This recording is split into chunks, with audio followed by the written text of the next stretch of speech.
Hello students, Martin from Green Shoots here. I hope you've had a chance to check out the first tutorial video that I made for Scratch for you. Just showing you around the program and how the software works, and just giving you a brief introduction. Because today we're going to use some of what we have learned to create our first Scratch program. This is going to be a very simple program, but it's going to look very, very cool. This one I've called the Dance Party, and we're going to get a set of characters to dance around on the stage to some music. So, let's get started. Okay students, so as ever, the first thing that we want to do is to get to the Scratch software by using its www World Wide Web address. We can either search for Scratch here in Google, and it will come up right at the top, scratch.mit.edu, or if you know the website as we do and you want to type it in to practice your typing, this is also a good idea. Scratch.mit.edu. Edu means education, it's an educational website, and that's why it has edu at the end and not .com or .co.uk or any other extension. Okay, so the first thing we need to do is to click on create a new project.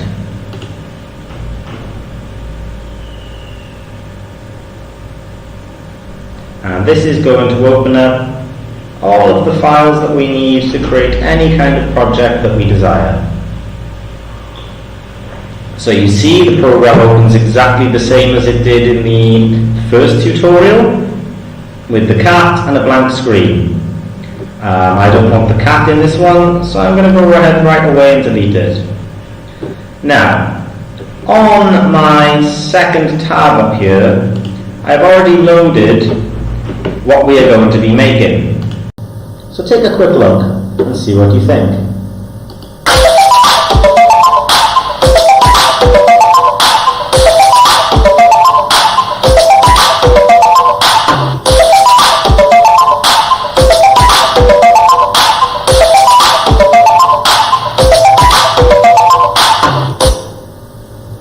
Okay, so you can see that I've managed to create a nice background of a disco and a stage with lights, and I've got 3, 4, 5, 6, 7 characters all spread out across the screen, and they're all dancing.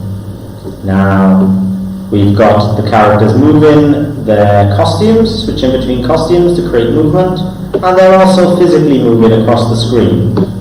They are manipulating the X and Y values.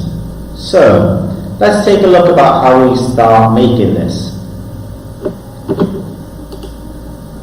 First of all, I started with a backdrop, because I know what my setting is going to be, what my environment is going to be.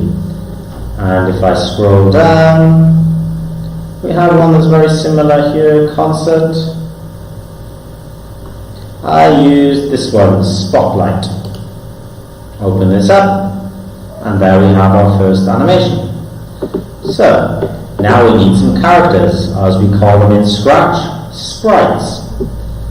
So, let's choose a sprite. The first sprite I'm going to choose is Avery.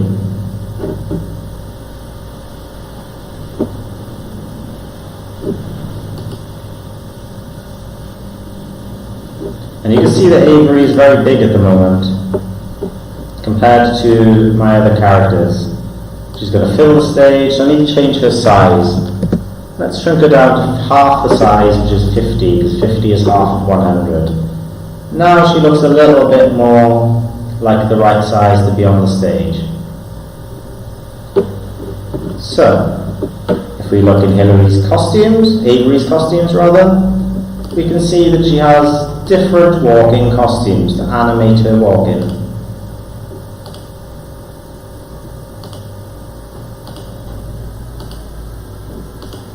And when we put these together in the animation, she will walk. She has a pre-built sound at the moment, which is pop. But this isn't very useful for me, so I'm going to go ahead and delete this right away. And I'm going to choose a sound.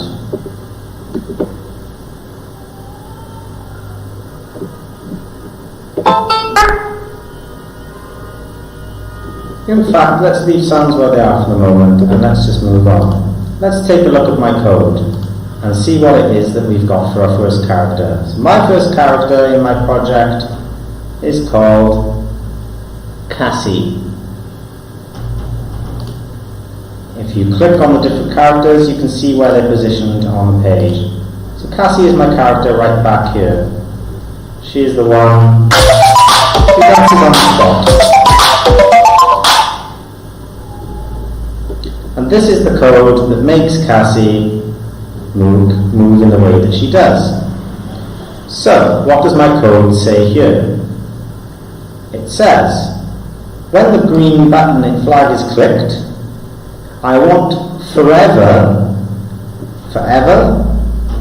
for Cassie to first wait 0.5 seconds, half a second, and then I want her to change to the next costume. She also has a second command. When the green flag is clicked, forever, I want her to play a sound called Dance Magic. Now this is where the music is generated for my project. So, we go back to Avery, and we go to code. Actually, let's change Avery to Cassie, so it's exactly the same as my project. Just so you don't get confused.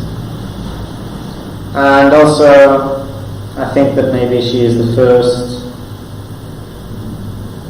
sprite who has a dance and Calvert actually. Let's go with Cassie. You can see if you hover over before you select her, these are all the different costumes that she has. This is how she will move if you flick between the costumes in an animation. So we've got Cassie, and it's 50%, size 50, and I had her standing on the stage in the back. Now I didn't want her to move off this stage, but I wanted her to look like she was dancing. Start off with the first costume, and you can see she has lots of different funky moves. So, let's copy this code and see what it does. First, we go to the events, because I want to tell her to do something when the green flag is clicked. When the green flag is clicked, I want her to do something forever. I don't want her to do something just once. I want her to do it for as long as the music is playing and the project is running. So, I attach what we call a forever loop. You see the arrow points here because when the code gets to this point, it loops back around. Everything in here will happen forever. And you can put as many different things in here as you want. Things outside the forever loop will not happen forever. They will just happen once and they will stop unless you tell them to happen more times. So, we've got wait half a second and then switch to the next costume. We go to go to control, and we drag across the wait 1 second. I don't want her to wait 1 second, I only want her to wait half a second. And after she's waited for half a second, I want her to switch to the next costume, which will be costume 2. And then when it gets to the end of this code, once that's happened, the code will go back to this point, she will wait half a second and switch to costume 3. And go back, wait a second, switch to costume 4 if there is one. Or she will go back to costume 1. So now you can see the impact this code has had.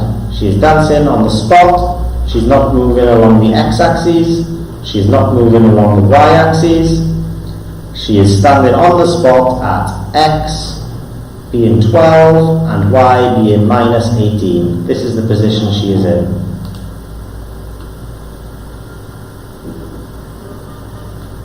Okay, now we need the music. So, she is my first character, so I'm going to give her the music because I think this is the easiest way to stay organized.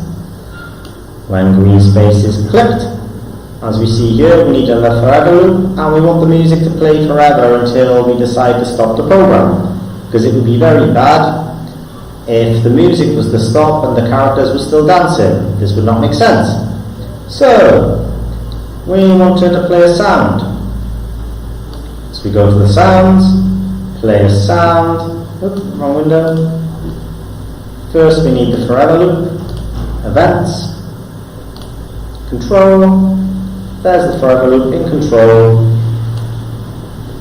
Put the forever loop in, and then we want to produce some sound. I want her to produce. Right now it's set to dance around, but we can load sounds, as we said before. The sound I used on my previous project is called Dance Magic. So let's find it.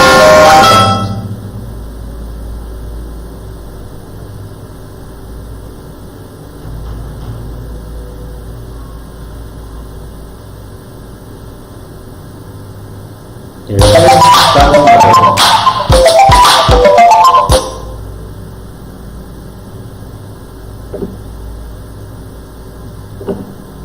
Okay, so now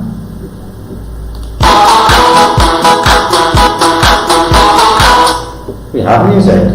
I have to change from dance around to the dance magic music that I wanted, and we have our music. So we have our first character and our first set of music.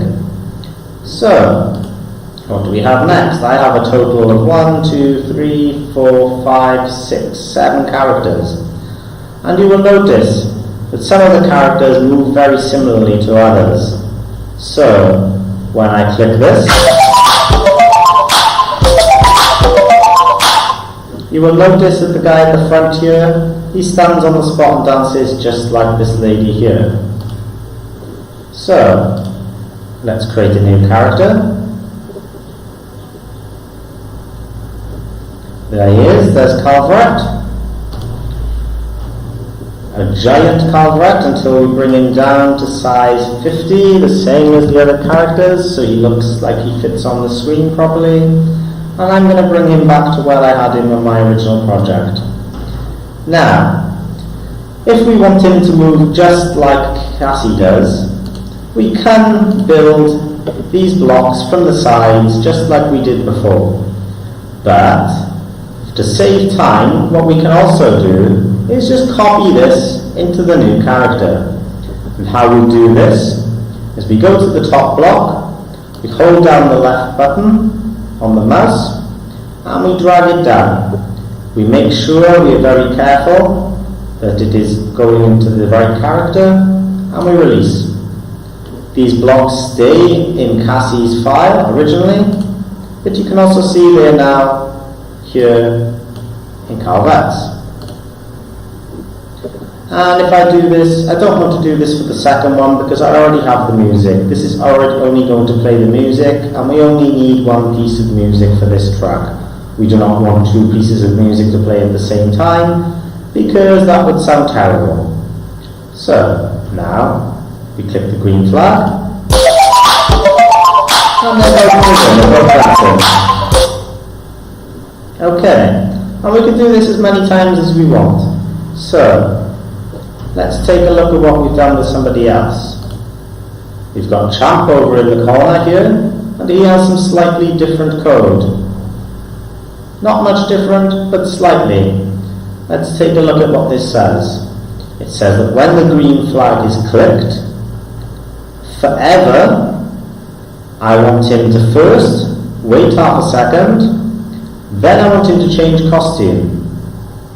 Then I've asked him to do something called glide 1 second to x125 and y minus 54. Now he is currently at x 137 and y minus 54. So he is not going to move up or down across the screen because I want him to stay in the same y position. But I do want him to move left, west, along the x-axis, and so my x value is less than the x value of his starting position. I then want him to wait half a second again and switch costume again. I also want him to then move back to his original position, which is 137 and 54. And so I ask him to glide back to the original position and across to the right a little bit because I put in a higher value here. 145 is higher than 137. So he will move somewhere across here, hopefully, if this works fine. Let's take a look. You can see him on the left. You can see him on the right.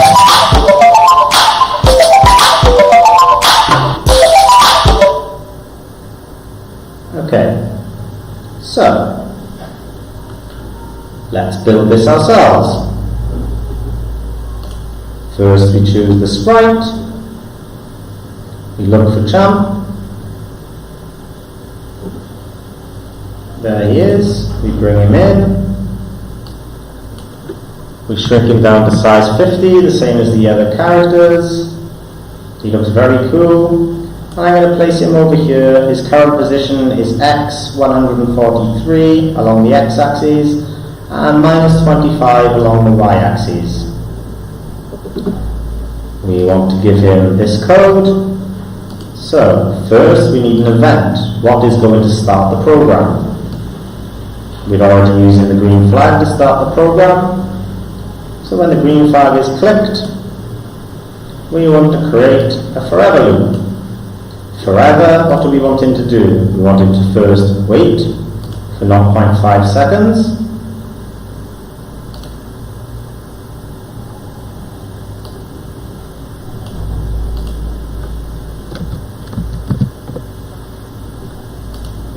And then we want him to change to his next costume to give him the impression of being animated. And then next, we wanted him to glide across the screen for 1 second, just so he doesn't go too far. And we want him to go to specific values. He's currently at 143 minus 25, and they'll always start with the starting position. This is the position he's in. So if we want him to go left, this number needs to be a little bit lower. Let's try 130. That looks a bit too far. So let's try 135.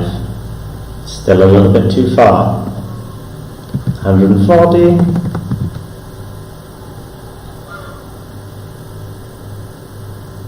This is okay.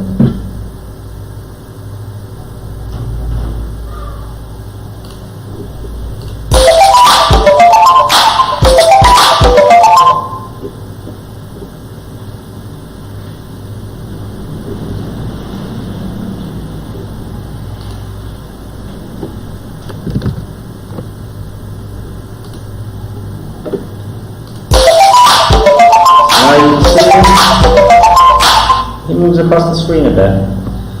And we also want him to move right.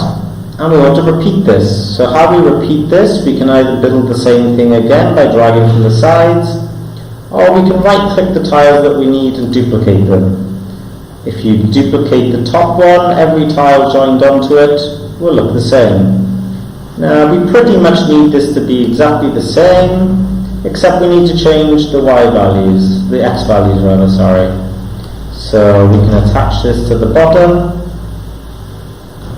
and all we need to do is change the x value. So he is currently at 130. We want him to go... Okay, so when he starts, we make him start at 156. Then he'll glide 1 second to 130. And then if we get him to glide to 165,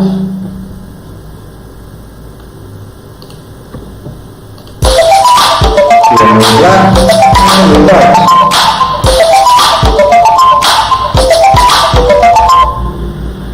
And you will see on my project here, the guy in front of him, at the front of the screen, what's his name? LB Dance. He moves in the same way.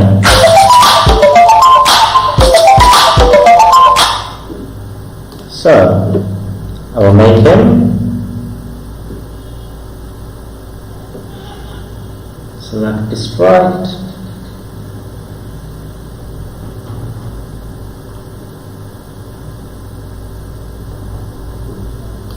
LB Dance.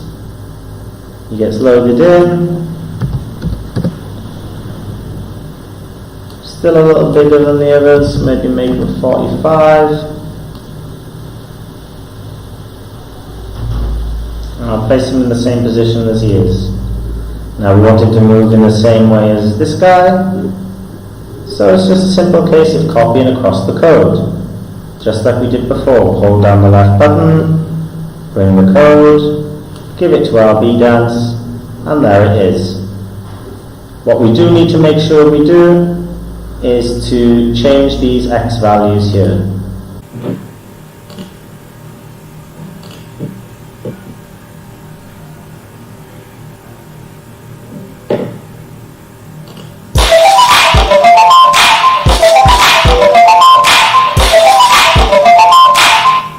So you see here, I've changed the Y value, which made this person move up or north from their original position.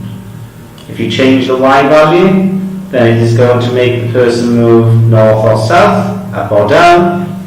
And if you change the X value, it is going to make the person move from left to right. So, we need to make sure that I don't want them to move up and down. So the Y, I need to make sure is not the same as this guy's. This Y here, this point here, is different to this point here. Minus 25 is where this man is standing, and that's why this character moved there. So we always have to make sure that we change the coordinates for each character to be the coordinates that we need them to be at. So that is where they first start. So I don't want them to move forward or back, I want them to stay in the same spot. I do want them to move left or right. So my glide 1 second to X value, 130, needs to be lower than 138. And this one needs to be higher. And let's just test that. There we go. Now they're moving synchronously. So, the only thing we've got left to do really is to keep adding in some more characters. I did pretty much the same for these guys here. As you can see on my project, they move the same as these. So, we just need to keep copying and pasting the code. So that guy's name is D-Money. So let's load D-Money into our project. There is D-Money. There he is, giant D-Money. And we want to bring him down to the same size as everybody else. He's still a little big, a bit of a giant. There we go, I think that's about the right size. And I'm going to place him over here. And I'm just going to copy this code.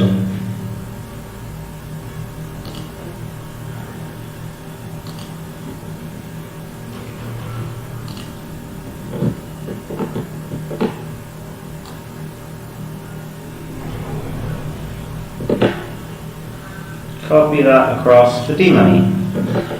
So what does D-Money do now? You see, because I only copied across the code, but I did not change the X and Y values, he's gone to the same coordinates as this person, as LB Dance.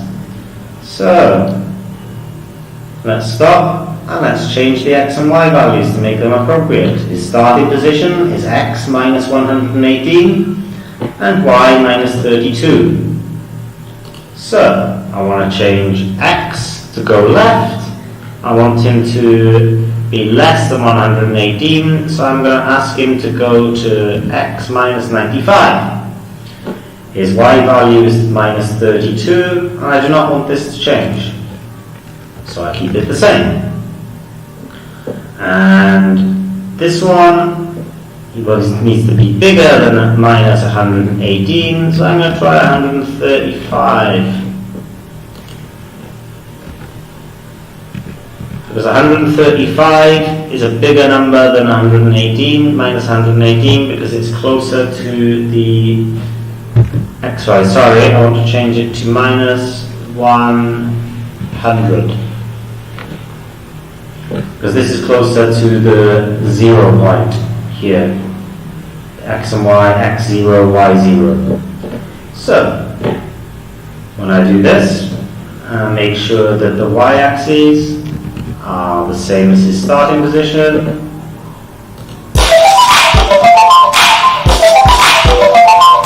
Perfect.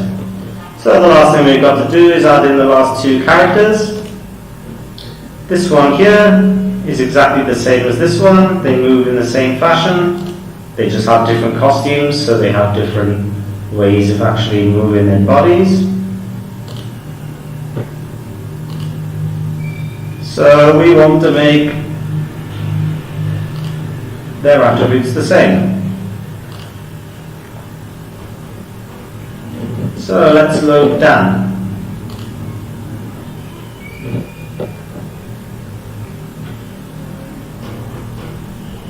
There's Dan. There's giant Dan. There's normal size Dan. I'm going to put him over here. Just like before. I'm going to get D money because I want to save time and be efficient and make a project quickly. I'm going to copy and paste the code from D money into Dan. Now Dan has D money's code. This time we're not going to make the same mistake of forgetting to change the Y values. So we see over here that the Y value starting position is minus 118. So let's go and put that in first to make sure he doesn't run off across the page. Minus 118. And the last thing left to do is to make sure that his X values to move left and to move right are bigger and smaller than his starting position, minus 104. To get further away from the center, there's the center. To move left, he needs to get further away. So this value needs to be a bigger minus value than this one. So something like minus 120 should be fine. Of course, we don't want it to fly off the screen. I don't have anything in the program at the moment that stops him from flying off the screen or from bringing it back. And the last thing to do is to make sure this value is smaller than 104. This is smaller, but it's very close to 104. We want to be able to see the movement properly. So I'm going to make it a bit smaller. It's a minus 90. And what we have.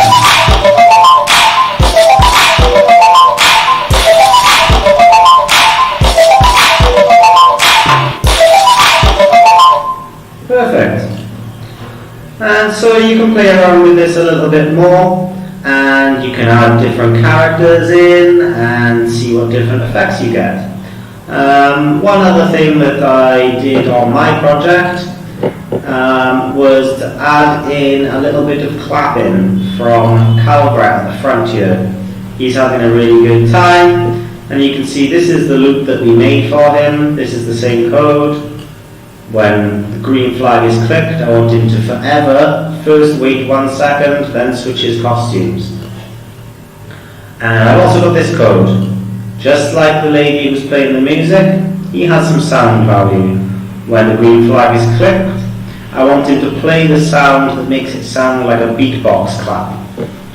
Because I like hip hop and I like beatboxing. So let's go ahead and do that. When the green flag is clicked,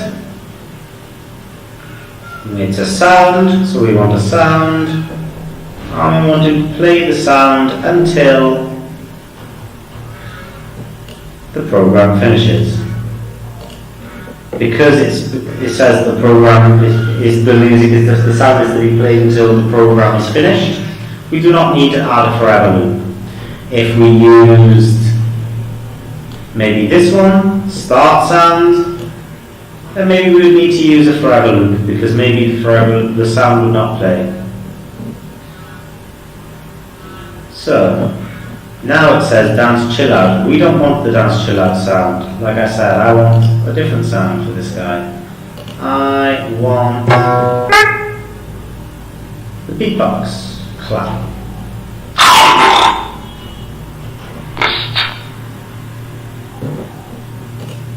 What is it called in my original one? Clap beatbox. So we'll go for this, go to C's. Clap beatbox, where is it? There it is. So I'm going to add this sound. This time I'm going to make it a bit louder. I'm going to have an echo. And I'll make it a bottom.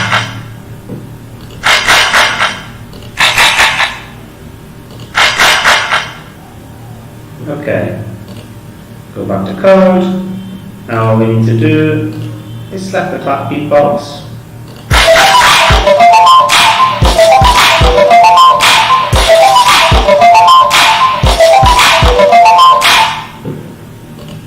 Okay. And that is pretty much it.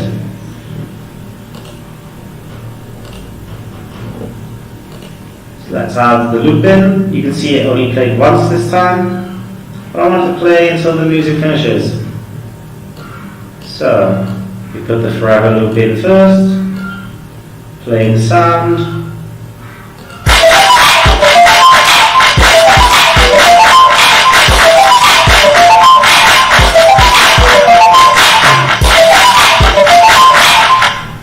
And it's a little bit loud, so maybe I'm going to just make it a bit softer.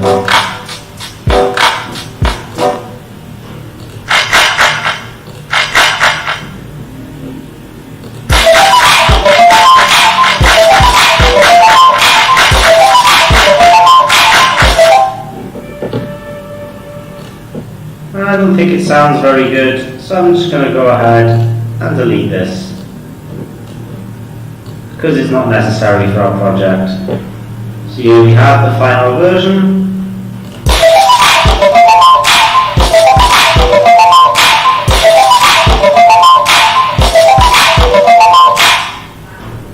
Okay, so that's it for today. If you have any questions or problems with following this example, then please do let me know. Please also feel free to play around with this and just to see what other little effects. Some of you I know have already used Scratch before, and some of you are new to Scratch. So I want you all to work at your own abilities and to help each other. This is very important. If you see somebody struggling, or if you see that somebody is having problems, either direct them to me, or if you can help them, make sure that you explain what you are doing and why you are doing it, so that they understand for the future and they can learn from you. Learning from each other is extremely important. You are all students, but you are all also teachers. You can teach each other, and this helps you all to get much better progress in the projects that you're doing. And also it's very good experience if you want to collaborate on a project with each other in the future. So, that's it for today. Have a great day. Good luck with playing with this tutorial. I'm looking forward to seeing what you guys come up with. And I will see you next week for the next tutorial. Until then, goodbye.